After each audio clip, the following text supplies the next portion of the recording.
interesting way to end the year with a show talking about censorship. I want to talk about censorship. There's a bunch of things that I could have talked about on this show, but because I've had a run-in within the last few months, really since I had this Donald Trump episode, I have had many run-ins with people who don't like the things that I say.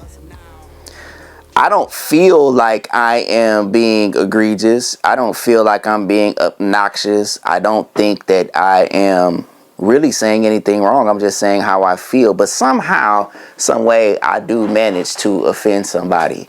And what's wrong with that? Like, I'm a 80s baby. I grew up in the 90s watching comedy of the 90s, which I don't think much of it could have ever really survived today because it wasn't indeed offensive. I mean, you got to think when we're coming out of the civil rights era, the 60s, the turbulent 60s on out, and we really get into the 90s. I think we're kind of calloused towards things that seem to be offensive in this country because we've come up in such a wild, turbulent times of just in our country on freedom of speech. Where can we go? What's constitutionally sound for me? What are my constitutional rights? What do I have the right to do and say? Right? That's the American way. The American way is, or the American ideology, dream is, I can say as I want, do as I want, live how I please, as long as it's not infringing on someone's rights. And then that's when it becomes criminal.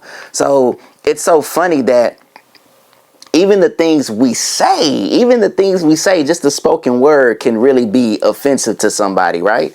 And have them wanting to mute you in some way. Because even though we say sticks and stones, break your bones, you already know how that goes. Words can never hurt me. But I think it's beyond words hurting, is words can influence. Words can influence somebody. Great speakers can influence people to move in such a way that they may not have previous, because we have thought leaders. That's the thing. I think that I'm a thought leader. I think for myself. I speak for myself. I say how I truly feel. I look at the world, and then I make this connection and say, hey, this is what I think. This is what I think about the world, and I want to present how I think and feel about the world to you to get you to think as well, so we can have an uncomfortable conversation. Because I think in discomfort is when we grow. When we have discomfort is when we're growing. So that's why I say, hey, I'm Boi Dru, the charm guy, king of controversial and uncomfortable conversations. That's what I say, because that's what we have here all the time. But when is it too uncomfortable? By the way, let's get this out the way. Like, subscribe, share this content if you are entertained by it, if you find it to be informative, if it triggers you in some way. That's what I want you to do, because that's what conversations are supposed to do to us.